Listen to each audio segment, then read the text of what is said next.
Trump আবার ইন্ডিয়াতে tariff লাগাচ্ছে for dealing with Russia. FIIs daily share বিক্রি করেই যাচ্ছে। নিফটি 1 মান্থে 4%-এর বেশি ফল করেছে।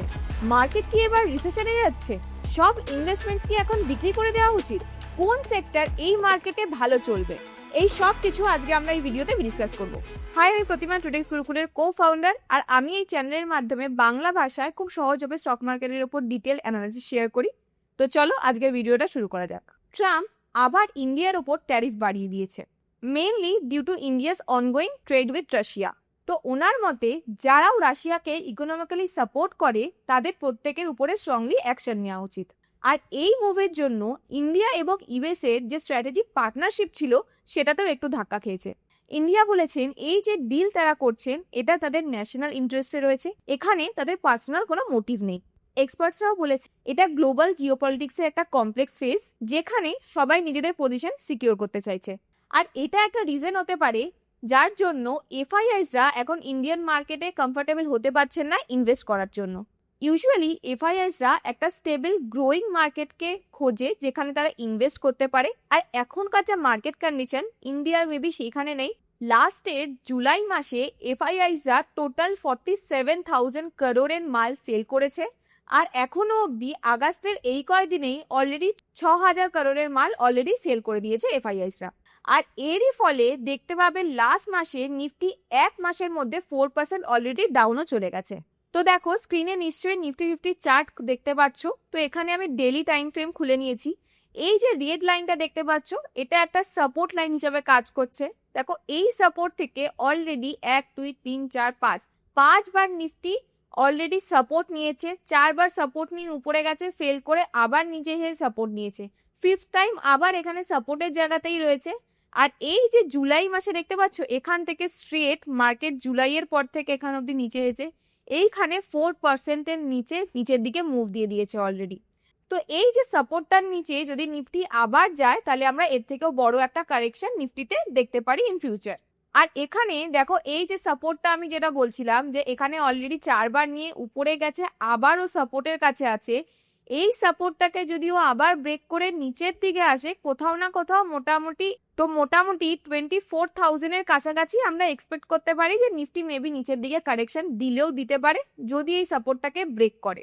কেন দেখো লাস্ট টাইম এই যে সাপোর্টটার পরে মার্কেট নিচে এসে এইখান থেকেই একবার সাপোর্ট নিয়ে উপরে যাওয়া শুরু করেছিল। তো কোথাও না কোথাও আমরা এই সাপোর্ট লাইনটা অবধি ভাবতে পারি যে মার্কেট নিচের দিকে কারেকশন দিলেও দিতে পারে যদি এটা ফেল করে।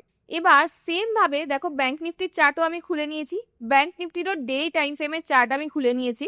তো দেখো ব্যাংক নিফটিতে এখানে আমরা একটা রাইজিং ওয়েজ প্যাটার্ন নিশ্চয়ই দেখতে পাচ্ছি, যেটা এই দুটো রেড লাইন দিয়ে আমি এখানে বুঝিয়েছি। এই রাইজিং ওয়েজ যে প্যাটার্নটা দেখো নিচের দিকে অলরেডি ও ব্রেক করে দিয়েছে, ব্রেক করে দিয়ে নিচের দিকে যাওয়াও শুরু করে দিয়েছে।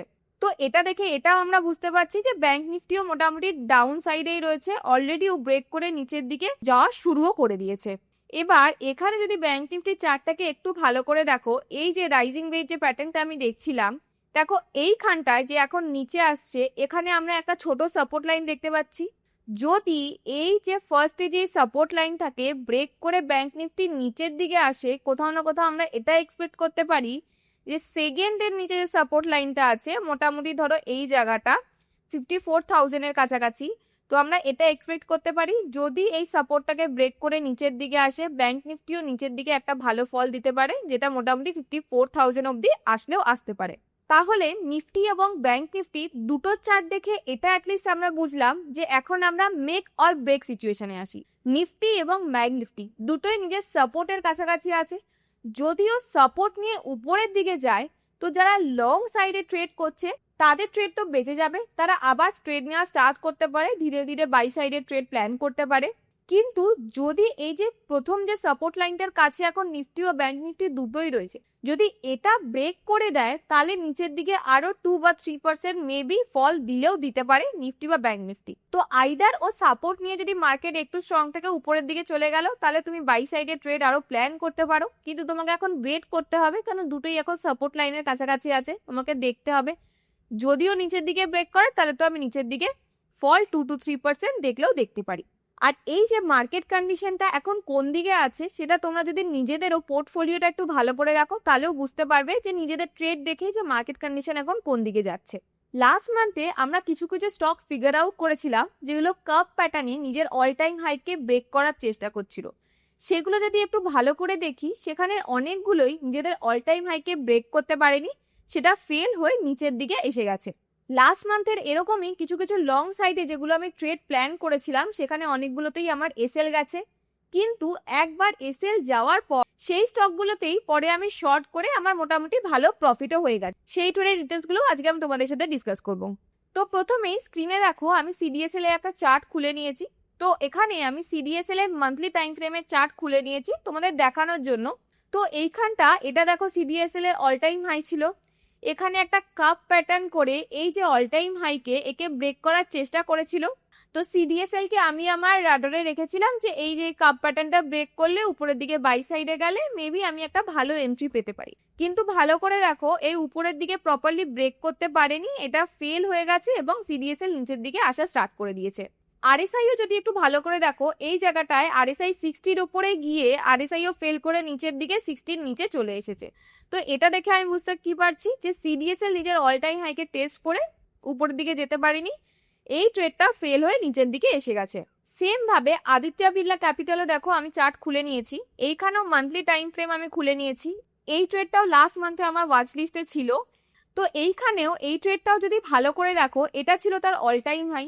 এই অল টাইম হাইকে দেখো একটা কাপ প্যাটার্ন করে উপরের দিকে ভালোভাবে ব্রেক দিয়েছিল। আরএসআইও যদি ভালো করে দেখো, আরএসআইও নিচ থেকে সোজা 60-র উপরে গেছিল।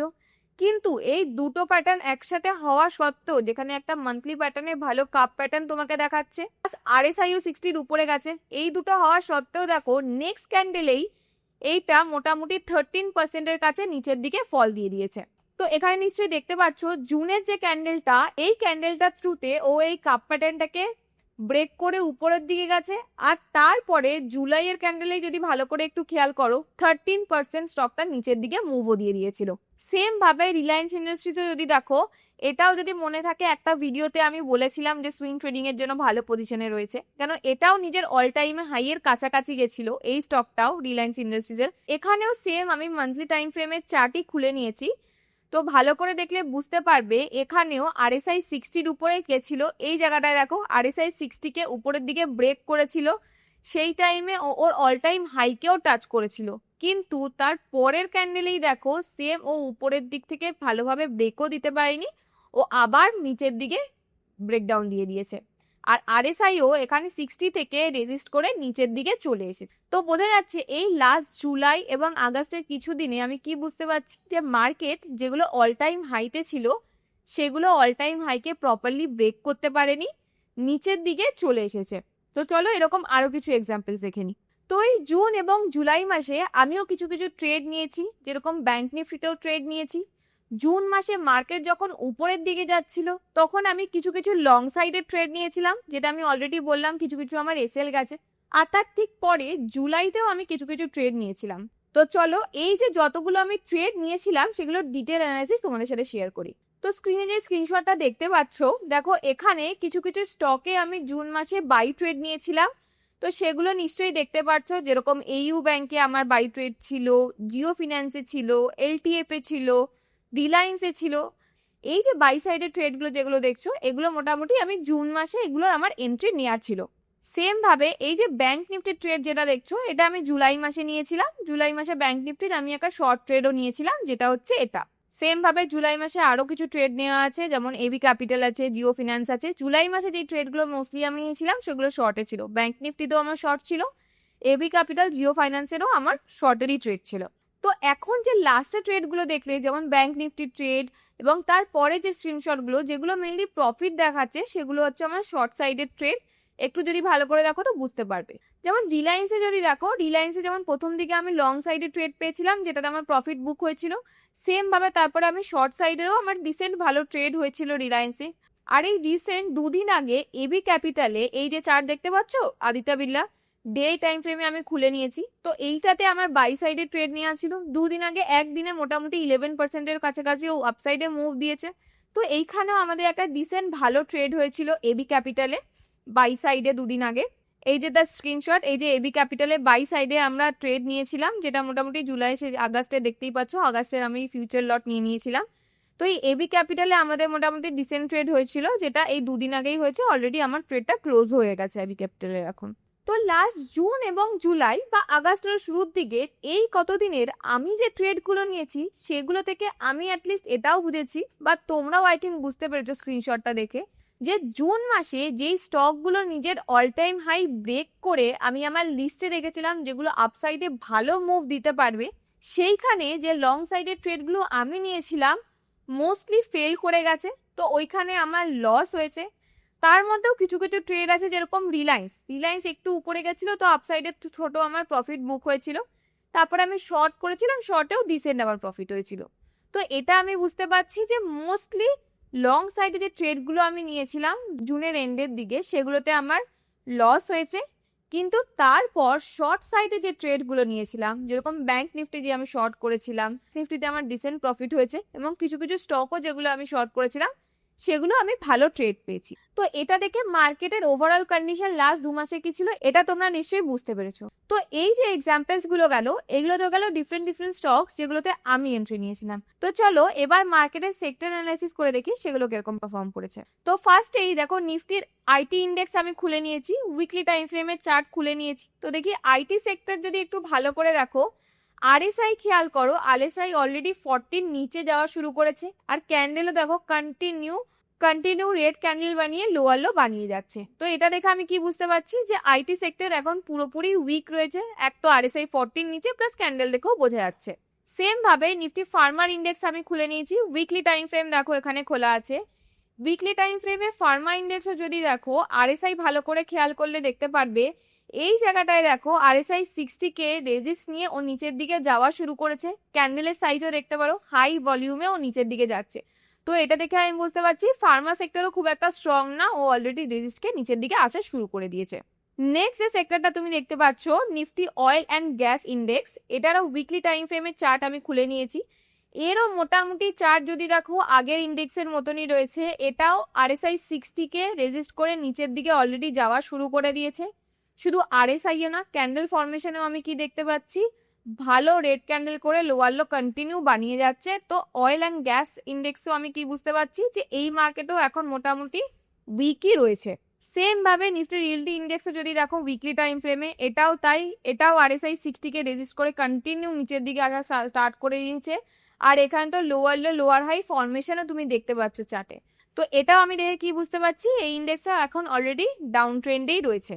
লাস্ট সেক্টর আমি দেখে নিই, লাস্ট আমি নিফটি ফাইন্যান্সিয়াল সার্ভিসেস ইন্ডেক্স খুলে নিয়েছি, এখানেও আমি উইকলি টাইম ফ্রেম খুলে নিয়েছি। এটা দেখো আরএসআই 60-র উপরে অনেক দিন ছিল, কিন্তু এখন রিসেন্টলি লাস্ট 2 উইকস যদি দেখো, মোটামুটি জুলাইয়ের এন্ডের দিকেই ও আরএসআই 60-র নিচে এসে গেছে। এই জায়গাটায় ভালো করে খেয়াল করো, এতদিন আরএসআই 60-র উপরে থাকলেও মোটামুটি জুলাইয়ের এন্ড থেকে ও আরএসআই 60-র দিকে এসে এখন লোয়ার লো যাওয়া শুরু করেছে। তো দেখো এই যে সেক্টরগুলো দেখে আমি কি বুঝতে পারছি, এখন তুমি যেই সেক্টরেই হাত দাও, যেই সেক্টরেরই ইন্ডেক্সে তুমি চার্ট যদি দেখো, সবাই মোটামুটি আরএসআই 40-র নিচে বা আরএসআই 60 কে রেজিস্ট করে নিচের দিকে যাওয়া শুরু করেছে। তো ওভারঅল মার্কেট কন্ডিশন দেখে এখন যেটা বুঝতে পারছি যে ইন্ডিয়ান মার্কেট এখন মোটামুটি উইকই রয়েছে। সেটা তুমি যে কোনো সেক্টরই বলো, বা তাছাড়াও লাস্ট 2 মাসের আমারও যা ট্রেডের রেজাল্ট দেখে আমারও এটা ফিলই হয়েছে যে মার্কেট এখন উইকই বলা চলে। তো এগুলো গেল সেক্টর অ্যানালাইসিস দেখে আমরা বুঝে গেছি অলরেডি যে মার্কেট এখন উইক রয়েছে। তো চলো কিছু স্টকস আমরা দেখে নিই, সেগুলো দেখে বুঝি সেটার কন্ডিশন কিরকম বা আপকামিং ডেজে কোনগুলোতে ভালো এন্ট্রি অপরচুনিটিস আসতে পারে।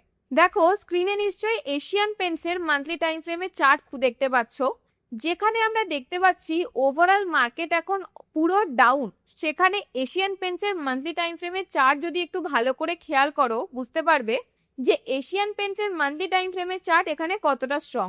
আরএসআই প্রথমে খেয়াল করো, দেখো আরএসআই 40 কে সাপোর্ট নিয়ে একটু উপরের দিকে যাওয়া শুরু করেছে। ক্যান্ডেল ফরমেশনও একটু ভালোভাবে খেয়াল করো, দেখো এখানেও মোটামুটি হায়ার হাই এবং হায়ার লো মোটামুটি ফর্ম করেছে। এই যে কার্ভটা হয়েছে এর হাই ও তৈরিও করে দিয়েছে। তো এটা দেখে আমি এটা কি বুঝতে পারছি যে ওভারঅল মার্কেট কন্ডিশন যখন ডাউনে রয়েছে, Asian paints as a strong contestant হিসেবে এখানে রয়েছে। তো চলো উইকলি বা ডেলি টাইম ফ্রেমে গিয়ে এবার অ্যানালাইসিস। এবার এশিয়ান পেন্টসের উইকলি টাইম ফ্রেমের চার্ট দেখো আমি খুলে নিয়েছি। এই জায়গাটা যদি একটু ভালো করে দেখো, এই জায়গাটায় দেখো, এই যে ডাউন ট্রেন্ড থেকে দেখো নিচের দিকে এসেছে, এখানে এসে এখানে একটা হায়ার হাই বানিয়েছে, এখানে দেখো একটা হায়ার হাই বানিয়েছে, এরপরে দেখো এই কার্ভের ওপরে গিয়ে এখানেও আবার হয়েছে। এবার এই জায়গাটায় দেখো, যদি ভালোভাবে দেখো, এই হায়ার হাই এবং হায়ার লো এ ফর্ম করে উপরের দিকে যাওয়া মোটামুটি শুরু করেছে। তো এখন যেই জায়গাটায় রয়েছে এটা দেখে দেখো কিভাবে এশিয়ান পেন্টস নিজের ট্রেন্ড চেঞ্জ করছে। যেখানেও লোয়ার লো লোয়ার হাই বানাতে বানাতে নিচের দিকে যাচ্ছিল, সেইখানেই এই জায়গাটায় এসে ওর নিজের ক্যারেক্টারিস্টিক্স চেঞ্জ আমি দেখতে পাচ্ছি, যে ও নিজের ট্রেন্ড চেঞ্জ করা শুরু করে দিয়েছে। তো এশিয়ান পেন্টসে ইন ফিউচার আমি একটা ভালো মুভ দেখতে পারি, প্রোভাইডেড এখনকার যা মার্কেট কন্ডিশন যেখানে সবকিছু ডাউনে, ফ্রম ডাউন ট্রেন্ড এটা আমরা কি দেখতে পাচ্ছি, হায়ার হাই এবং হায়ার লো ফরমেশন করে ও উপরের দিকে যাওয়ার চেষ্টা করছে। তো এশিয়ান পেন্টসকে নিজের রাডারে কেউ চাইলে রাখতেও পারো, এটা আপসাইডে একটা ভালো মুভ দিলেও দিতে পারে ইন ফিউচার টেস। তো চলো সেম দেখো, এই সাপোর্ট জোনটা থেকে দেখো এইখানে একটা আপসাইডে ভালো মুভ দিয়েছিল, তারপর নিজে এসে আবারও মুভ দিয়েছে, থার্ড টাইম ও আবার নিজের সাপোর্ট জোনের কাছে আছে, ও সাপোর্ট নিয়ে একটা ভালো গ্রিন ক্যান্ডেলও বানিয়েছে। তো ইন ফিউচার টেস যদি এর হাই বানায় তাহলে এইখানেও টরেন্ট পাওয়ার লিমিটেডেও আমি একটা আপসাইডে ভালো মুভ দেখলেও দেখতে পারি। তো নেক্সট যে স্টকটা আমার লিস্টে আছে সেটা হচ্ছে টিভিএস মোটর। তো এখানেও দেখো উইকলি টাইম ফ্রেমের চার্ট আমি খুলে নিয়েছি। তো ফার্স্টে যদি আমি প্যাটার্ন হিসাবে দেখি, দেখো কত সুন্দর একটা কাপ অ্যান্ড হ্যান্ডেল প্যাটার্ন আমি দেখতে পাচ্ছি, proper picture perfect cup and handle pattern. আর এটাকে ব্রেক করেও উপরের দিকে ক্যান্ডেলও বানিয়ে নিয়েছে। তো আর তার সাথে সাথে যেটা আমি আরএসআই যদি খেয়াল করো, আরএসআইও 60 কে সাপোর্ট নিয়ে উপরের দিকে যাওয়া শুরু করেছে। তো এখানে আমি দেখো, এক তো তুমি কাপ অ্যান্ড হ্যান্ডেল প্যাটার্ন দেখতে পাচ্ছ, প্লাস উইকলি টাইম ফ্রেমে 60 কে সাপোর্ট নিয়ে উপরের দিকেও যাওয়া স্টার্ট করেছে আরএসআই, প্লাস এটা এর অল টাইম হাইকেও ব্রেক করে উপরের দিকে যাওয়া শুরু করেছে। তো এইরকম মার্কেট কন্ডিশনে এখানে তিনটে ভ্যালিড পয়েন্ট তোমার কাছে রয়েছে, ইন ফিউচার এটা উপরের দিকে একটা আপসাইডে ভালো মুভ দিলেও দিতে পারে। তো চলো লাস্ট একটা স্টক তোমাদের সাথে শেয়ার করি, সেটা হচ্ছে বশ লিমিটেড। বশ লিমিটেডেরও উইকলি টাইম ফ্রেমের চার্ট আমি খুলে নিয়েছি। এখানেও দেখো প্রথমে তো একটা কাপ প্যাটার্ন দেখতে পাচ্ছ, এই অল টাইম হাই ছিল এটা বসেন, এই অল টাইম হাইকে একটা কাপ প্যাটার্নের থ্রুতেও ব্রেক করার চেষ্টা করেছে এইখানে। ফার্স্ট যে গ্রিন ক্যান্ডেলটা যেটা দিয়েও ব্রেক করার চেষ্টা করেছে, কিন্তু তারপরে নেক্সট ক্যান্ডেলে ও আবার একটা বিয়ারিশ ক্যান্ডেল তৈরি করেছে, হালকা ডিট্রেস করে নিচের দিকে এসেছে। কিন্তু আরএসআই যদি খেয়াল করো, আরএসআই এখনো 60-র উপরে ভালো জায়গায় রয়েছে। তো এটাকেও চাইলে তোমাদের রাডারে রাখতে পারো, একটা ছোট বেস বানিয়ে তার হাই বানায়। তো তোমরা চাইলে এটাকেও নিজেদের রাডারে রাখতে পারো, আর আরএসআই কেও খেয়াল রাখবে। তো এখন যে কিছু কিছু স্টকস দিলাম যেগুলো বাই সাইডে ভালো জায়গায় রয়েছে, নিজেদের অল টাইম হাই ব্রেক করছে, প্রোভাইডেড এই মার্কেট কন্ডিশনে, তো তোমরা চাইলে এই স্টকগুলো নিজেদের রাডারে রাখতে পারো। কেন, এখন যে মার্কেট কন্ডিশন, এখন এটা মেক অর ব্রেক কন্ডিশনে রয়েছে, নিফটি বলো আর ব্যাংক নিফটি দুটোই নিচে কি সাপোর্ট জোনে আছে। যদি ওভারঅল মার্কেট কন্ডিশন নিউজ যেটা রয়েছে সেগুলো যদি ঠিক জায়গায় যায়, সেগুলো যদি আস্তে আস্তে ভালো নিউজ আসা স্টার্ট হয়, মার্কেটও যদি নিজের সাপোর্ট থেকে সাপোর্ট নেওয়া শুরু করে, আমি বলবো এই যে বাই সাইডের ট্রেডগুলো তোমরা প্ল্যান করতে পারো। আর এটা যদি হয় এরা সাপোর্টকে না নিয়ে নিচের দিকে ব্রেকডাউন দেয়, তাহলে তোমরা কোথাও না কোথাও 2 বা 3% ফল দেখলেও দেখতে পারো। তো provided in future market condition কিরকম করছে সেটা দেখে তোমরা তোমাদের ডিসিশন নাও। আমি কিছু কিছু স্টকের চার্ট তোমাদের সাথে শেয়ার করে দিলাম, আই থিঙ্ক এগুলো তোমাদের জন্য হেল্পফুল হবে। আশা করি এই ফর্মেটটা তোমরা বুঝতে পেরেছো। আর আজকের ভিডিওটা যদি ভালো লাগে অবশ্যই লাইক, শেয়ার এবং সাবস্ক্রাইব করে দিও। কোনো ডাউট থাকলে নিচে কমেন্ট সেকশনে জানিও, আমি চেষ্টা করবো নেক্সট ভিডিওতে সেগুলো সলভ করে দেওয়া। তাহলে আজকের জন্য এতটাই, দেখা হচ্ছে পরের ভিডিওতে, ধন্যবাদ।